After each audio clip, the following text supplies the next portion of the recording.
आप इमरान खान है। आप को सुधारो, तब्दीली आ गई है यारो।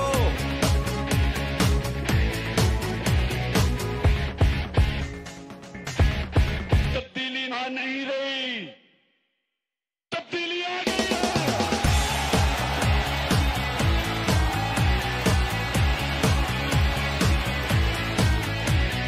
अब गरीब ना रोएगा, इंसाफ ना खोएगा, भूखा ना सोएगा कभी दोबारा। रोजगार भी मिलेगा, सरमाया बढ़ेगा, तालीम भी पाएगा सबसे आला। रहीम इय्याक नअबुदु व इय्याक नस्तईन। पेशावर, आपको याद है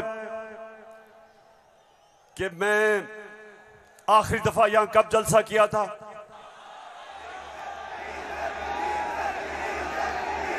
जब एक बैरूनी साजिश के तहत हमारी हुकूमत को गिराया गया, तो पहला जलसा मैंने उसके बाद अपने पेशावर की आवाम के पास आके किया। और माशाअल्लाह पेशावर, जब भी मैं आपको कॉल देता हूं, कभी आपने मुझे मायूस नहीं किया। बहुत बहुत शुक्रिया। अच्छा पेशावर, आज मैंने बात तो आपसे करनी थी सैलाब की। कल मैं सखर गया और मैं आपको यकीन दिलाता हूं कि अल्लाह ने हमारे पाकिस्तानियों को, खास तौर पे सिंध, बलूचिस्तान, डीजी खान, राजनपुर, डीआई खान, टांक और यहां ऊपर स्वात, गिलगित बल्तिस्तान, अल्लाह ने हमें बड़े इम्तिहान में डाला है। और सिंध में खास तौर पे मैं बात तो सिंध की करना चाहता था कि बहुत हमारे सिंध के पाकिस्तानी बड़ी मुश्किलों में हैं। लेकिन मैं आज बात करना चाहता हूं, जिस तरह का प्रोपेगेंडा चल रहा है, और खास तौर पे कल एक बड़ा मुनज़्ज़म प्रोपेगेंडा चला है, तो मैं उसके ऊपर पहले बात करूंगा और फिर आपसे पेशावर मजीद बातें होंगी। सबसे पहली चीज, मेरे पाकिस्तानियों, हम सबको एक चीज समझनी चाहिए कि कोई कौम,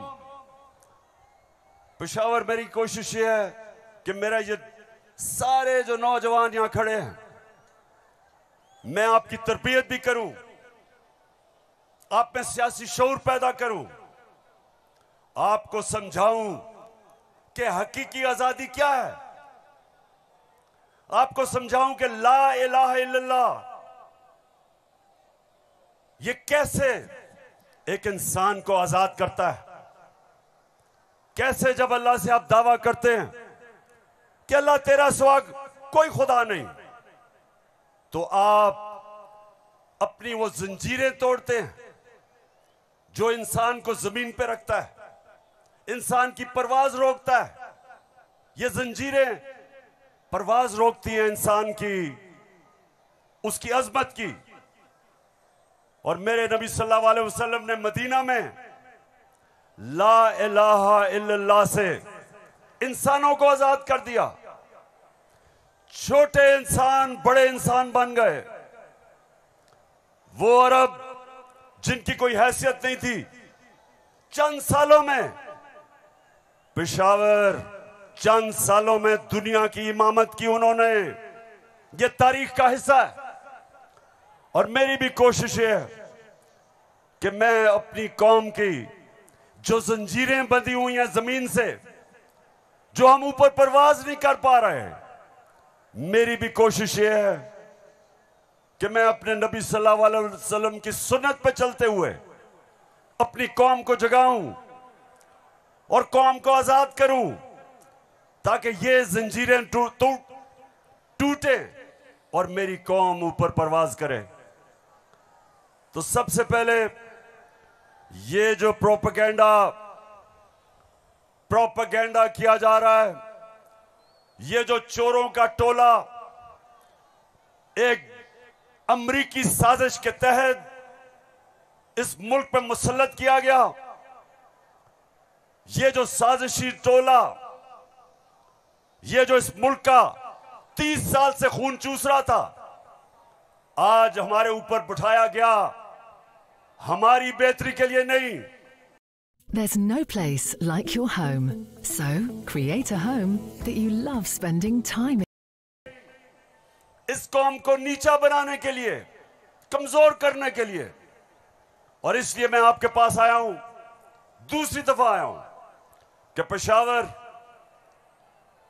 मैंने इंशाअल्लाह आपको अपनी हकीकी आजादी की तहरीक में शामिल करके पाकिस्तान को एक अज़ीम कौम बनाना है।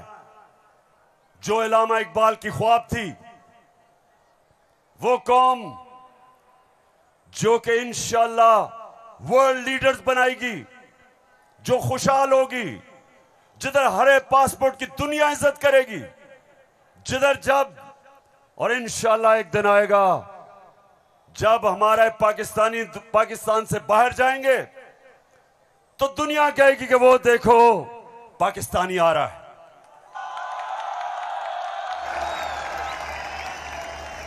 मेरे पाकिस्तानियों, एक ऐसा वक्त था कि अरब ताजर, मुसलमान ताजर जब मलेशिया और इंडोनेशिया गए तो कोई मुसलमान फौज नहीं गई थी इंडोनेशिया और मलेशिया। मुसलमान ताजरों का किरदार देख के, मुसलमानों के ताजरों की सच्चाई देख के, सादिक और अमीन ताजरों ने अपने किरदार से लोगों को मुसलमान किया। याद रखें, मुसलमानों ने फतह नहीं किया था मलेशिया और इंडोनेशिया, मुसलमानों का कैरेक्टर था जिसने फतह किया था। मैं वो चाहता हूं कि वो हमारे पाकिस्तानी बने कि जब आप दुनिया में जाएं तो लोग आपकी इज्जत करें, आपके पासपोर्ट की इज्जत करें। और वो कभी नहीं होगा जब तक आपके ऊपर ये चोर बैठे हुए हैं।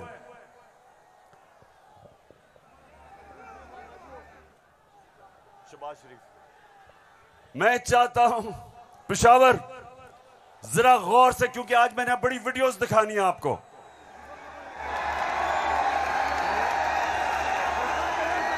आज आप ये जलसा पूरी तरह आपकी तरबियत भी होगी और आप एंजॉय भी करेंगे। तो मैं जो आपको कह रहा था, फिर से मैं जो आपको कह रहा था कि मैं चाहता हूं कि मेरी कौम एक खुददार, गैरतमंद कौम हो, क्योंकि ला इलाहा इल्लल्लाह इंसान को गैरत देता है। जो ला इलाहा इल्लल्लाह दिल में जिसके चले जाता है, वो किसी झूठे खुदा के सामने नहीं झुकता।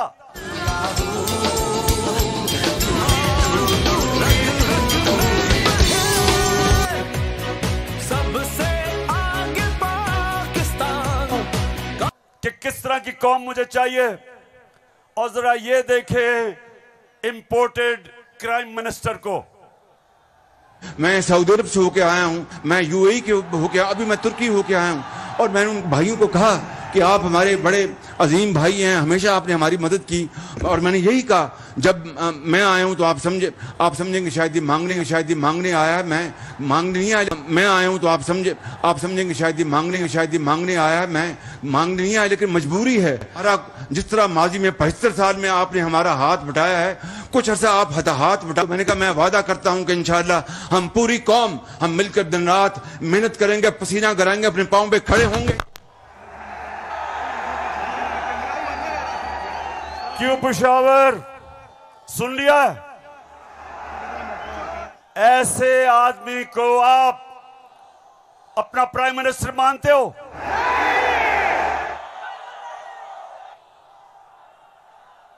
अगर ये वाकई अगर गैरतमंद प्राइम मिनिस्टर होता तो पहले जो इन्होंने अरबों रुपया चोरी करके मुल्क से बाहर रखा पहले वो वापस लेके आते, फिर लोगों से पैसे मांगते। अपना पैसा चोरी करके मुल्क से बाहर और बाहर जाके लोगों से पैसे भीख मांगना। अच्छा पाकिस्तानियों, पेशावर, मैं आज आपको अब बताना चाहता हूं कि ये जो चोरों का टोला हमारे ऊपर मुसल्लत किया, अब इनको पता चल गया है कि ये हमें हरा नहीं सकते। हाँ मुझे पता है कि फजल रहमान भी इनमें से एक है। अब ये जो थ्री स्टूजेस हैं, इनको पता है कि मैच खेल के तो ये अब ये जीत नहीं सकते। इनको पता है कि जब भी इलेक्शन हुआ इन्होंने हारना है। अब ये कर क्या रहे हैं? साजिशें कर रहे हैं। किसी तरह इमरान खान को डिस्क्वालीफाई करवाओ, केस बनाओ, कभी तोशा खाना, कभी वो इनका पालतू इलेक्शन कमीशन, कभी वो कोशिश कर रहे डिस्क्वालीफाई करने के लिए। अदालत के अंदर मुझे दहशतगर्द बना दिया पेशवारों वालों। दहशतगर्द आपके सामने खड़ा है। कोशिश है कि किसी तरह बस इमरान खान मैच ना खेले। ये वैसे ही है, जब हम छोटे थे क्रिकेट खेलते थे तो जब एक टीम हारने लगती थी वो विकेट उठा के ले जाती थी। अब ये यही कर रहे हैं, मैच खेल नहीं सकते, किसी ना किसी तरह बस इमरान खान को बाहर निकालो टीम से। दूसरी चीज, और ये उससे खतरनाक चीज कर रहे हैं पेशावर, ये कोशिश कर रहे हैं कि किसी तरह पाकिस्तान की सबसे बड़ी जमात,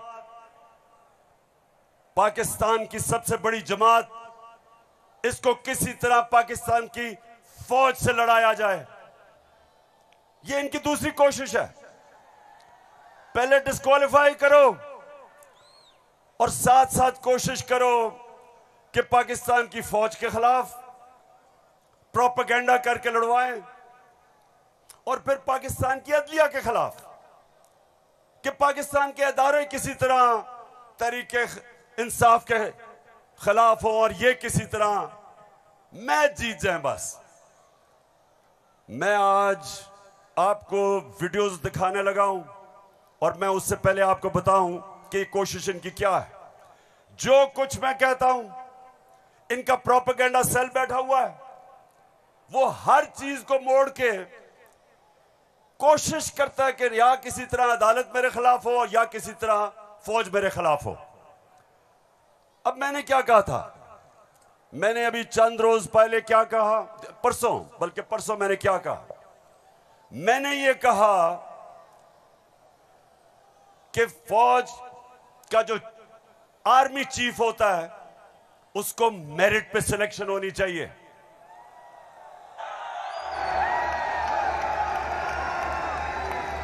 अब मुझे ये बताओ कि कोई भी किसी का खैर ख्वाह होता है, वो हमेशा चाहेगा अगर इदारा मजबूत करना है मेरिट पे सिलेक्शन हो। ये दुनिया का असूल है। आपने अगर फैक्ट्री सही चलानी है ऊपर मेरिट पे आदमी बिठाओ। आपने अगर मुल्क को ऊपर लेके जाना है, क्रिकेट टीम अच्छी बनानी है तो मेरिट के ऊपर सिलेक्शन हो। इसमें क्या गलत बात की थी? और मैंने साथ ये कहा था कि नवाज शरीफ और आसिफ जरदारी, ये किसी सूरत इन दो डाकुओं को पाकिस्तान का आर्मी चीफ नहीं सिलेक्ट करना चाहिए। ये क्यों कहा था मैंने ये इसलिए कहा था, सबसे पहले नवाज शरीफ मुल्क का मुजरिम है, अरबों रुपए की प्रॉपर्टीज बाहर इसकी पनामा में पकड़ा गया, सजा हुई इसको, झूठ बोल के मुल्क से बाहर भागा, मफरूर है। मुझे यह बताएं पेशावर, जरा मुझे यह बताएं कि क्या एक चोर को, एक मफरूर को, एक भगौड़े को जो मुल्क से बाहर पैसा ले जाता है, क्या उसको पाकिस्तान का आर्मी चीफ सिलेक्ट करना चाहिए? जरा मुझे बताएं। और इधर बात खत्म नहीं होती। दूसरी, डॉन लीक्स। डॉन लीक्स क्या थी? हिंदुस्तान पाकिस्तान की फौज को कह रहा था यह दहशतगर्दी कर रही है। हिंदुस्तान उस वक्त के पाकिस्तान के सिपा सलार रहील शरीफ को कह रहा था यह दहशतगर्दों का सरदार है। और डॉन लीग्स में क्या चीज सामने आती है? बजाय नवाज शरीफ और नून लीग अपनी फौज के साथ खड़े हो, वो हिंदुस्तान को पैगाम पहुंचाते हैं कि जी हम कुछ नहीं कर रहे, फौज सब कुछ कर रही है। अपने से फौज को अलग कर लिया। काठमांडू में सार्क मीटिंग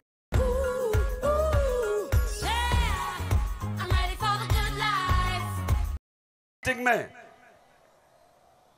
बरका दत्त किताब में लिखती है कि नवाज शरीफ छुप छुप के नरेंद्र मोदी को मिल रहा था अपनी फौज से डर के। और दूसरी तरफ आसिफ जरदारी, वो अमेरिकनों को कहता है, अपने अमेरिका में पाकिस्तान का एम्बेसडर हुसैन हक्कानी, वो जाके अमेरिकनों को, एडमिरल मलन को कहता है कि जनाब गवर्नमेंट को और जरदारी की गवर्नमेंट को पाकिस्तान की फौज से बचा लो। ये वो लोग हैं, बताओ मुझे, ये आर्मी चीफ सिलेक्ट कर सकते हैं? क्या हम इतने अहम ओहदे इन दोनों चोरों के हाथ में देंगे? नहीं देंगे। लेकिन तीसरी चीज पेशावर सुनो, इन्होंने सबको, मैंने बार बार आपको वो मुरासला दिखाया जो अमरीकी अंडर सेक्रेटरी ने धमकी दी पाकिस्तान को, पाकिस्तान के एम्बेसडर असद मजीद को, कि अगर तुमने इमरान खान को ना हटाया तो पाकिस्तान को मुश्किलों का सामना करना पड़ेगा। और नो कॉन्फिडेंस मोशन में अभी टेबल नहीं हुई थी, तब वो धमकी देता है। और सबको पता है उसके बाद क्या हुआ। नो कॉन्फिडेंस आता है, चोरी के पैसे से मेंबर पार्लियामेंट खरीदे जाते हैं, करप्शन के पैसे से लोटे बनाए जाते हैं। और आपका भी एक बहुत बड़ा लोटा था। कौन लोटा था आपका? एक ही पख्तूनख्वा से लोटा आया और बहुत बड़ा लोटा था वो। लोटों पे पैसा चलता है, लोटों पे नोट चलते हैं, और उसके बाद हमारी हुकूमत गिराई जाती है और इनको इंपोर्टेड हुकूमत ऊपर लगाई जाती है। और मेरा तीसरा सवाल है कि क्या वो लोग जो बाहर से मुसल्लत किए गए हैं, जिनके पैसे और दौलत बाहर पड़ी है, क्या उनको पाकिस्तान के आर्मी चीफ को अपॉइंट करना चाहिए? बताओ। तो मैंने ये कहा और कहते कि जनाब इमरान खान तो फौज के खिलाफ है। अभी चलो, अब मैं चाहता हूं ये नून लीग के दो, एक वजीर और एमएनए, जरा आप इनकी वीडियो देखें और उसके बाद बात करता हूं। सियासी मामला थे और जिस तरफ इस साल के आखिर में एक बड़ी तब्दीली आनी थी, उसमें तो ये नजर आ रहा था कि इमरान खान का जो गठजोड़ है ये तो अगले 15 साल रहेगा अगर इस तरह हालात रहे। और जिस तरह के उनके प्रोग्राम थे, हम सब ने डिस्क्वालीफाई होना था इस साल के आखिर में। तमाम जो अपोजिशन की लीडरशिप है, अच्छा उनका तो ख्याल था कि मैं सफाया कर दूंगा, मैं किसी को नहीं छोड़ूंगा। तो ये आपका खदशा है, मालूमात है जी, हमारी सीरियस मालूमात। आपके ख्याल में जो आप ये लोगों को भूल जाता है, लेकिन कुछ माह पहले जो कहा कि हम नैब के कुछ 100 जज और हायर कर रहे हैं और हम सारे केसों को एक्सप्लाइट करेंगे, तो उस मैथ्स लेवल के ऊपर मैथ्स लेवल पे डिस्क्वालिफिकेशन होनी थी, बिगिनिंग शहबाज शरीफ डाउनवर्ड, शाहजहां अब्बासी, हसन इकबाल और ऑल ऑफ अस, सिर्फ मुस्लिम लीग नून की नहीं। आपके ख्याल में जो कोalition बनी है वो इसी वजह से बनी है कि इमरान खान साहब के तो फाशिस्ट प्लान्स थे ना इस मुल्क के ऊपर हमला करने के। तो लिहाजा ये आज मुश्किल जरूर है, लेकिन ये हमें याद रखना है जब हम मुईशत की डिस्कस करते हैं कि यहां जमहूरियत का, हाकमियत का और वफाकियत का मामला भी मौजूद है, जिसको हमें साथ लेकर चलना है। तो इसलिए एक लार्जर कॉन्टेक्स्ट में सियासी मामला कि जो हमें लोग कहते थे, डराते थे, दबाव में लाते थे इस बात पे कि अगर फौरी तौर पर अदम एतमाद करके आप हुकूमत में ना आए तो फलां आ जाएगा, फलां बैठ जाएगा किसी चेयर पे। कोई किसी किस्म का हमें उस वक्त भी ना नोटिस था ना हमने लिया था, मगर इत्तेहादी जमातों के हम फैसलों पर के पाबंद थे। मैं आज भी ये बात कहने लगा हूं कि अगर कि जो हमें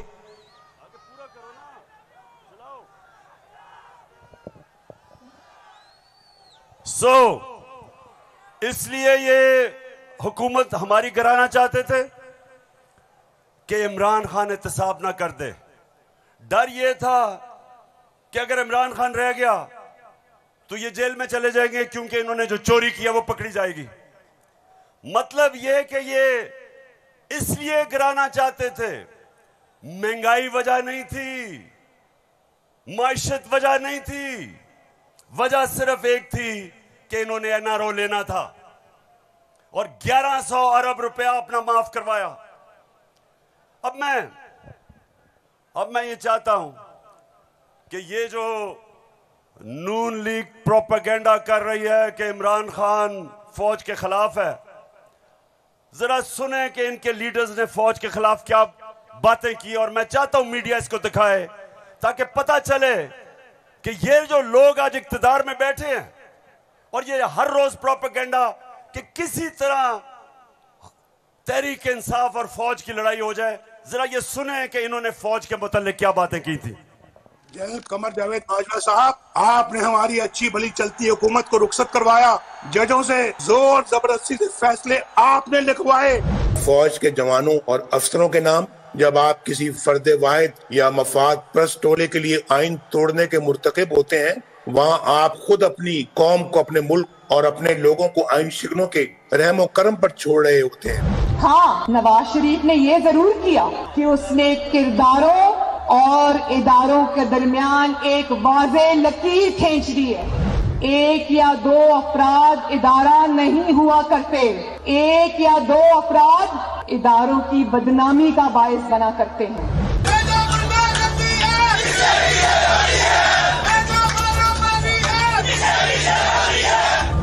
जो शख्स इस किस्म की कार्रवाइयों में मुलव्विस रहा हो उसका एहतसाब होना चाहिए उसको, बल्कि इतने बड़ी उनकी ग्लेयरिंग चीज़ें शायद 73 साल की तारीख में कभी नहीं मिलती, तो अब तो उनका एहतसाब होना चाहिए। ये इस किस्म के शख्स को कोई और ओहदा दे देना, और वो भी इतना इम्पोर्टेंट ओहदा देना, ये मैं समझती हूँ कि ये कौम के मुंह पे तमाचा है, आइन और कानून की हुकूमत के मुंह पे तमाचा है। तुम हमें सियासत बतलाते हो, अपने हुदूद में रहो, इसराइल की नौकरी न किया करो, इसराइल के वजीफों पे पलने वाले जर्नलों अपने हुदूद में रहो।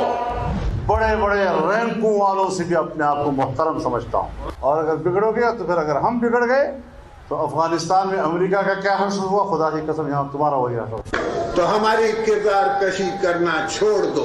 अगर हमने आपकी शुरू की तो पता नहीं पाकिस्तान बनने से आज तक कितने जनरलों की शुरू हो जाएगी। बेटी भाई वो अक्यूज्ड हैं, उनकी लिस्ट लेके जिसने हमने प्रेस कॉन्फ्रेंस की तो आपकी ईंट से ईंट बढ़ जाएगी। अभिनंदन की क्या बात करते हैं। चीफ ऑफ आर्मी स्टाफ तशरीफ लाए, पैर कांप रहे थे, पसीने माथे पे थे।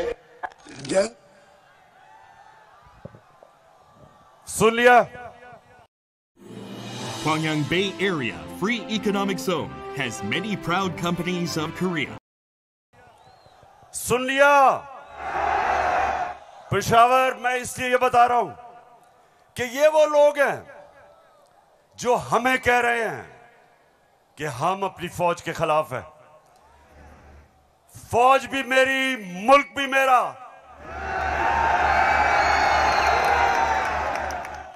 जितने इदारे मजबूत होंगे मुल्क मजबूत होगा, अदलिया मजबूत होगी मुल्क मजबूत होगा, फौज मजबूत होगी, हम आजाद हो सकेंगे।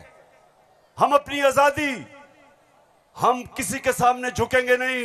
कोई मुल्क हमें फतह नहीं करेगा। जिस तरह सारी मुसलमान दुनिया में आज अजाब आया हुआ है, सोमालिया से लेके, लिबिया से लेके, सीरिया से लेके, सारी मुसलमान, अफगानिस्तान में क्या हुआ, यमन में, सारी मुसलमान दुनिया में किस तरह का अजाब आया। और हम वो पाकिस्तान है जो एक मजबूत फौज की वजह से बचे हुए हैं।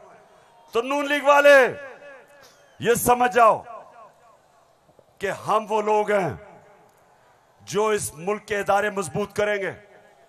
और कभी अगर कोई तनकीद करते भी हैं अपनी फौज के लिए, उसकी बेहतरी के लिए करते हैं, तामीरी तनकीद करते हैं। अब वो चलाओ।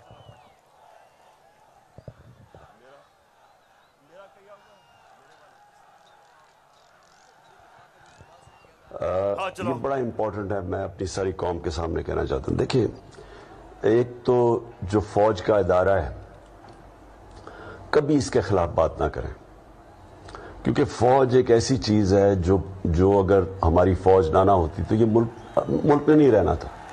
इमरान खान से ज्यादा इस मुल्क को जरूरत पाकिस्तानी फौज की है और हमें हमेशा इस इदारे को इसकी मजबूती के लिए हमें बात करनी चाहिए। और हमारे जो दुश्मन है वो मुसलसल इसको अटैक करते हैं, बल्कि ये दोनों जो prime minister, ex prime minister और प्रेसिडेंट, वो जरदारी और नवाज शरीफ, इन दोनों ने अपनी फौज को अंडरमाइन करने की कोशिश की है। ये जब गवर्नमेंट में भी थे इन्होंने अंडरमाइन किया उसको। इन्होंने गवर्नमेंट में रहते हुए वो डॉन लीग्स क्या थी, डॉन लीग्स वो हिंदुस्तान के साथ कह रहे थे कि जी हमारी फौज की वजह से हम दोस्ती नहीं हो रही। और जो मेमो गेट था वो क्या था, वो अमेरिकनों को कह रहा था जरदारी अपने हुसैन हक्कानी के जरिए। जी शुक्रिया। मैं इसलिए आपके सामने ये रख रहा हूं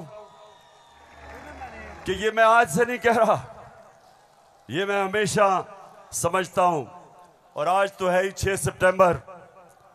पेशावर, मुझे अभी भी 6 सितंबर याद है। मैं उस वक्त स्कूल में था और मुझे याद है जब के लाहौर के पास हिंदुस्तान की फौज आई और जो वहां जिस तरह की हमारे घरों में बमबारी की आवाज आ रही थी, तो मुझे तो बड़ी अच्छी तरह 6 सितंबर याद है। और मुझे यह भी याद है कि सारी कौम तब खड़ी थी अपनी फौज के साथ। अब दूसरी चीज, मैं ये चाहता हूं कि आप सब देखें कि जुडिशरी के खिलाफ ये नून लीग ने पाकिस्तान की अदलिया के खिलाफ क्या बातें की हैं, जरा ये जरूर देखें, फिर मैं आप अगली बात करता हूं। इस तरह बेंच फिक्सिंग भी एक जो इस पे भी फजल रहमान देख ले कितना गुस्सा चढ़ा हुआ है इसको। सारे फैसले एक ही जज करेगा, जैसे लगता है कि उसका जज नहीं है, उसके पार्टी का रुकन हो। जब बेंच बना तब से लेकर आज तक के फैसले तक इंसाफ होता हुआ नजर नहीं आ रहा था। अपने एक शख्स की वजह से आज आइन की तशरीह को में फर्क डाला जा रहा है। अपनी मर्जी से आइन की तशरीह की जा रही है। फुल कोर्ट इसलिए नहीं बनाया गया कि अगर फुल कोर्ट बन जाती तो आज का फैसला मुख्तलिफ होता। मौजूदा बेंच है उसमें जो मुअज़्ज़ज़ जज साहबान बैठे हैं, उन जज साहबान का हमारे मतलब जो उनके ख्यालात हैं उनसे भी कोई ना वाकिफ नहीं है, ना हम ना वाकिफ हैं। और उसके बाद हर वो केस जिसका फैसला हमारे खिलाफ आना हो, उस बेंच का जो है वो वही हिस्सा होते हैं। और अब तो ये बात पहले से जो है वो प्रिडिक्ट होने लगी है। जो सहाफ़ी वहाँ सुप्रीम कोर्ट की कार्रवाई को कवर करते हैं, तो वो पहले से जब बेंच बनता है या कोई केस जाता है तो वो पहले से बता देते हैं कि इसके ऊपर फलां बेंच बनेगा। अगर कुछ लोग गैर जानिबदार नहीं होंगे, अगर इसके सहूलतकार पीछे नहीं हटेंगे, तो हमें बता दें मुल्क कौन चलाएगा। सुप्रीम कोर्ट के जजेस ने पीछे बेंड करके अपने आप को कभी इधर कि नहीं, शायद उनको समझ नहीं आई, शायद उनके तक पैगाम नहीं पहुंचा, वगैरह वगैरह वगैरह करके इनको हाथ नहीं लगाया। इनको तो मतलब ये है कि इनको कौन सी दीवार पे लगाया? तो जिस तरह मैच फिक्सिंग एक जुर्म है, इस तरह बेंच फिक्सिंग भी एक जुर्म है। जब बेल का फैसला होने वाला होता था, जेल में उस दिन खबर मिलती थी कि 3 हफ्तों के लिए बेंच डिसॉल्व हो गया, नया बेंच, या कोई जज छुट्टी पे चला गया, जाता नहीं था, भेजा जाता। काजी फाइज ईसा साहब के मामले में माय लॉर्डशिप से ये पूछना चाहते हैं कि वो आपके ब्रदर जज थे ना, आपने क्या किया? तो फिर हमारी बात नोट कर लो, हम हर उस अदालत का और उस जज का घेराव करेंगे जो तुम्हारे इस गंदे और घटिया एजेंडे को परवान चढ़ाने के लिए अपोजिशन के खिलाफ जो है इकदाम करेगा।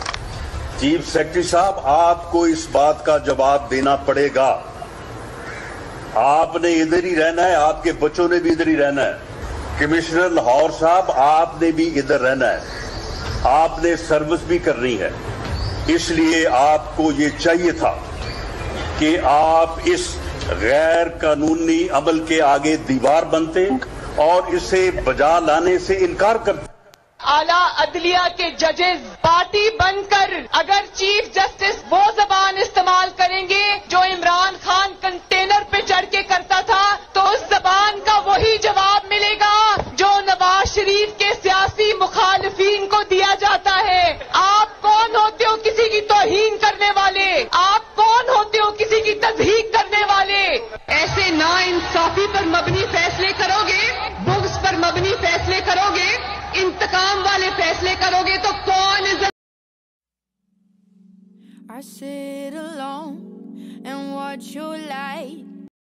करेगा आपकी?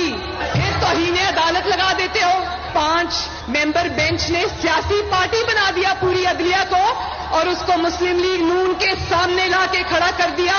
क्या बताओ, मुल्क की सबसे बड़ी अदालत की इससे भी बड़ी तौहीन हो सकती है कोई? हम आपकी इज्जत करना चाहते हैं, आप भी तो अपनी इज्जत करवाओ। तो जस्टिस अजमत सईद साहब जो है उनको कौन नहीं जानता, पर्सनली जाती तौर पे असरअंदाज होकर उन्होंने JIT बनवाई, बदनाम जमाना JIT को आज तक व्हाट्सएप। मैं सिर्फ आपको ये थोड़ा सा सैंपल दिखा रहा हूं कि किस तरह का ये अपने पाकिस्तान की अदलिया के खिलाफ क्या जबान इस्तेमाल की गई है।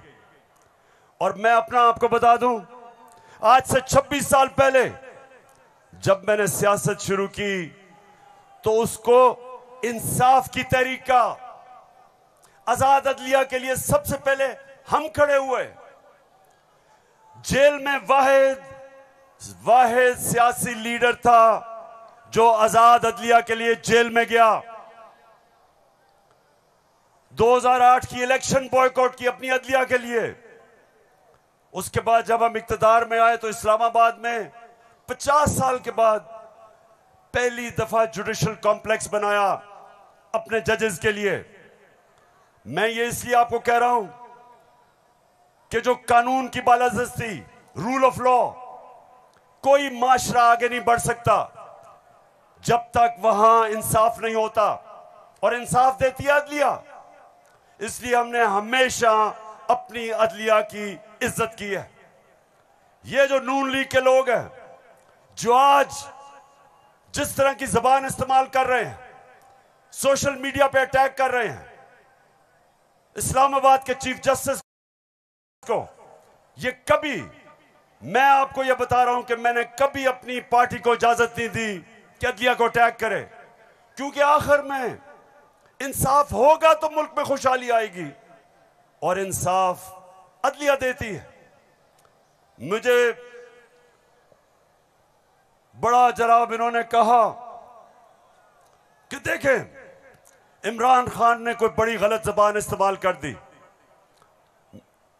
मैं आप सबके सामने आज ये कहना चाहता हूं कि मैं अपनी अदलिया की इज्जत करता हूं, लोअर कोर्ट्स की इज्जत करता हूं, वो लोअर कोर्ट्स जो आम इंसानों की खिदमत करते हैं। और मुश्किल हालात में अगर एक मैजिस्ट्रेट ज़ेबा के खिलाफ ऐसे लगा कि मैंने कोई सख्त जबान इस्तेमाल की, उसकी वजह थी मैं शहबाज गिल को देख रहा था, उसके ऊपर तशद्दुद हुआ, उसको जिसको कहते हैं कस्टोडियल टॉर्चर, उसको हवालात में बंद करके तशद्दुद किया गया, नंगा किया गया। और उसकी जब हमने देखा उसके हालात, और उसके ऊपर प्रेशर डाला गया कि मेरे खिलाफ स्टेटमेंट दे। मेरे उसके ऊपर अगर ज्यादा ऐसे लगा सख्त स्टेटमेंट है, ये मेरा मकसद नहीं था। कभी मैं ये नहीं समझ सकता कि मैं किसी जज को धमकी दूं, लेकिन मैं आज सबको ये कहना चाहता हूं कि इस मुल्क में जब तक इदारे मजबूत और ताकतवर नहीं होंगे, मुल्क ऊपर नहीं आएगा। आज अगर मगरिब के अंदर खुशहाली है तो वहां इंसाफ है। जितना ज्यादा इंसाफ और कानून की बालादस्ती, उतना खुशहाल माशरा। तो मेरी तो पहले दिन से यह स्ट्रगल है। तो पेशावर सबको मैं आज पैगाम देना चाहता हूं कि ये जो कोशिश की जा रही है तहरीक इंसाफ को इदारों से लड़ाने की, ये कौम सब समझ गई है। कौम में सियासी शऊर आ गया है। लोग एक एक चीज, कभी भी पाकिस्तान के अंदर अवाम और बच्चे और नौजवान और मेरी ख्वातीन बहनें, कभी इस तरह का शऊर और बेदारी नहीं थी जो अल्लाह के फजल से आज पाकिस्तान में है। तो ये जो चोरों का टोला, ये जो बार बार कोशिश कर रहा है कि तहरीक इंसाफ को दीवार से लगाया जाए, सब सुन लो कि जितना तुम मुझे दीवार से लगाओगे उतना मैं और तुम्हारे से मुकाबला करूंगा, लड़ूंगा तुम्हारे से।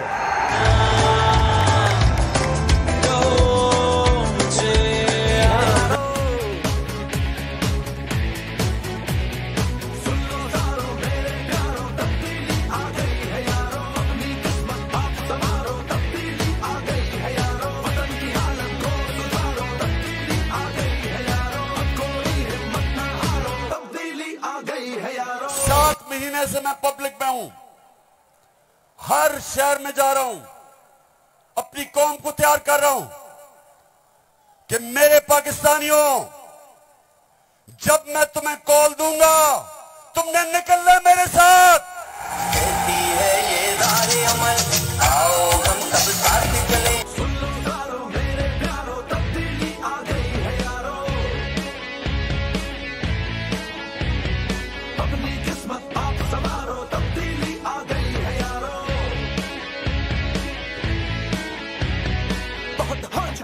बेईमानी बहुत हो चुकी, मनमानी, गैस, बिजली और पानी की परेशानी।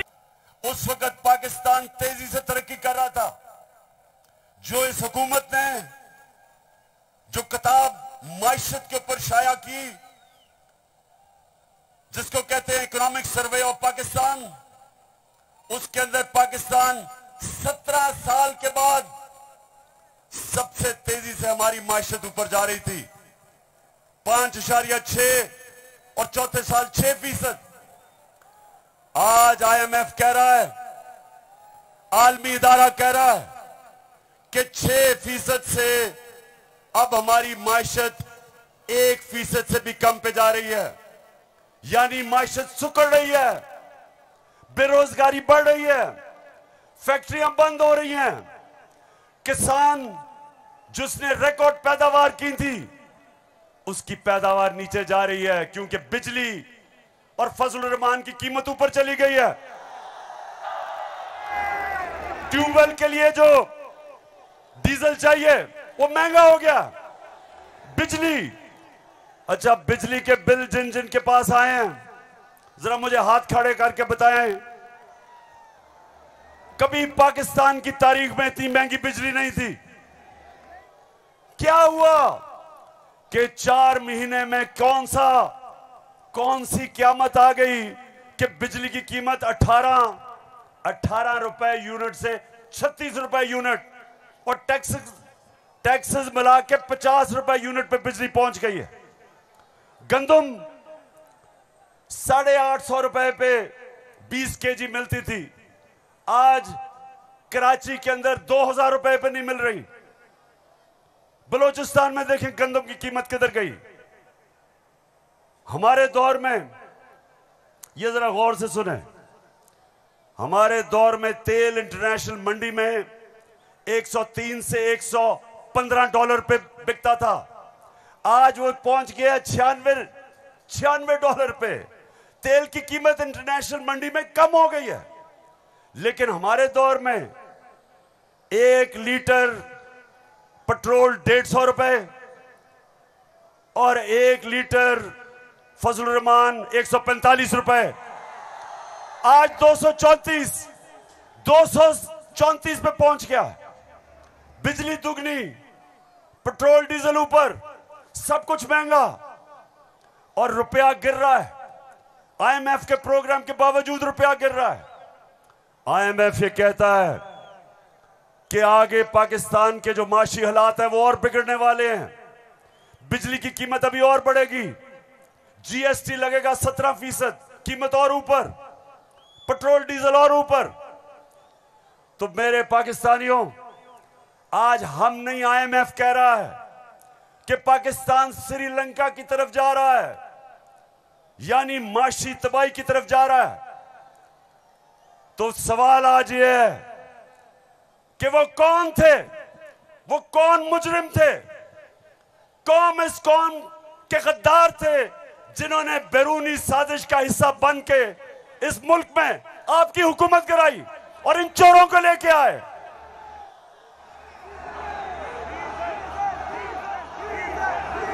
मैं अब जरा जो आपको आजकल जो नवाज शरीफ की बेटी आजकल बनी हुई है, मालिका बनी हुई है पाकिस्तान की, प्रोटोकॉल उसको प्राइम मिनिस्टर का मिल रहा है। जरा मैं सारी कौम के सामने बताना चाहता हूं कि इसका सबसे बड़ा मसला यह है कि इससे सच नहीं बोला जाता। जरा ये आप फिल्म शो देखें ना, आपकी इनकम इतनी है कि आप कोई प्रॉपर्टी आप ले सकते हैं कि आपने मे फेयर के अंदर जो आपकी 4 अपार्टमेंट 1 अरब से ज्यादा 1 अरब रुपए कीमत है, अब 4.5 अरब तक पहुंच गई है उनकी कीमत। आपने अपनी जो टैक्स में टोटल आमदनी बताई है 94 में 1.5 लाख रुपए है। मुझे ये बताएं कि आपने अरबों रुपए की मे फेयर में प्रॉपर्टी खरीदी कैसे? सुन लिया? ये आज से 10 साल पहले मैंने पूछा कि बताएं आपने आमदनी तो अपनी दिखाई नहीं, तो ये अरबों रुपए की बर्तानिया के सबसे महंगे शहर लंदन के सबसे महंगे इलाके में आपने अरबों रुपए की प्रॉपर्टी कैसे ली? तो जरा आप ये सुने, जवाब आता है।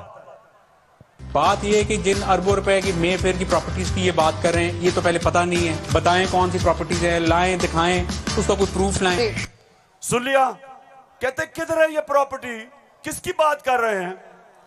अब ये जरा मरियम बीबी को भी सुन लो कि इस तरह मुझे लगा कि आप लोगों को बेवकूफ नहीं बना सकते। मेरी सेंट्रल लंदन में प्रॉपर्टीज तो दूर की बात है, मेरी पाकिस्तान में भी कोई प्रॉपर्टी नहीं है। मैं अपने वालिद के साथ है और मुझे समझ नहीं आई कि मेरी और मेरी वालदा की और बहन भाइयों की प्रॉपर्टीज ये कहाँ से निकाल के ले आए हैं। मेरे नाम पाकिस्तान में कोई प्रॉपर्टी नहीं है, ये तो इंग्लैंड की बात है। सुन लिया? सुन लिया पेशावर? सुन लिया आपने? मेरी बहनों, आपने सुन लिया कि लंदन तो छोड़े, मेरी पाकिस्तान में भी कोई प्रॉपर्टी नहीं है। मेरे तो बहुत बुरे हालात हैं।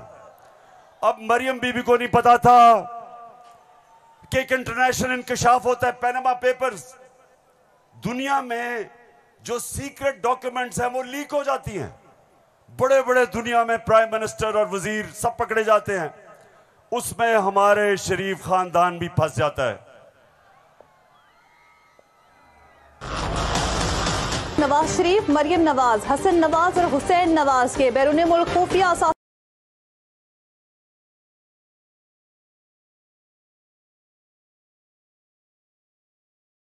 अब ये सुना, ये इंकशाफ हो गया। जब इंकशाफ हुआ तो मरियम के भाई हुसैन शरीफ क्या कहते हैं, ये जरा सुन लें।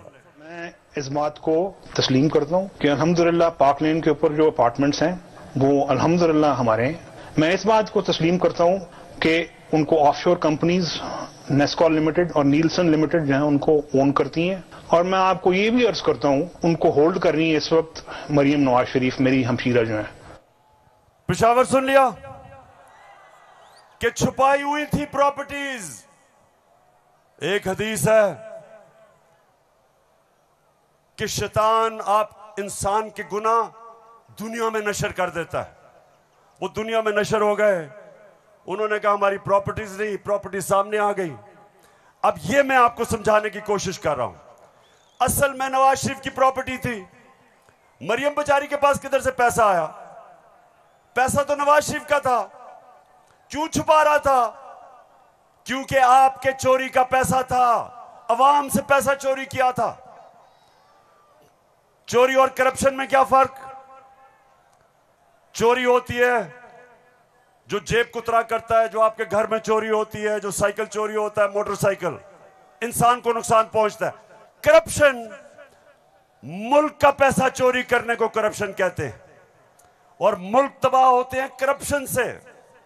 जो पैसा आपकी तालीम पे, अस्पतालों पे, सड़कों पे, गुर्बत कम करने पे, जो पैसा वहां खर्च कर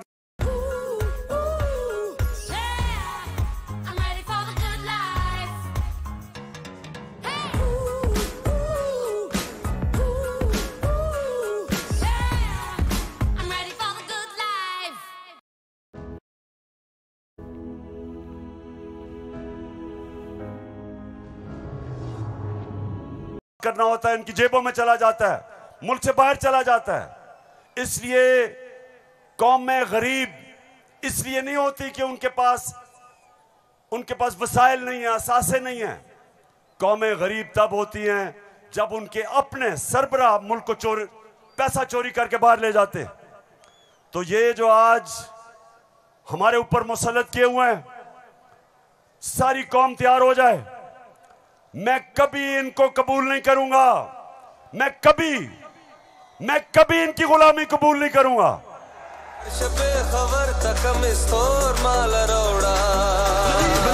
रोएगा इंसाफ ना, खोएगा भूखा ना, सोएगा कभी दोबारा।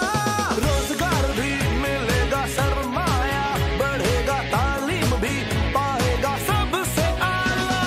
तंजीम इत्तेहाद ईमान रग रग में बहे। आपने सब तैयार होना है।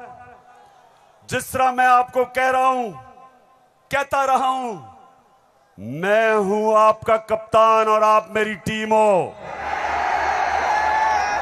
और ये वर्ल्ड कप हमने पाकिस्तान की हकीकी आजादी के लिए जीतना है। एक अजीम मुल्क बनाना है पाकिस्तान को। हमेशा आजाद मुल्क ऊपर जाते हैं, गुलाम मुल्कों की परवाज नहीं होती।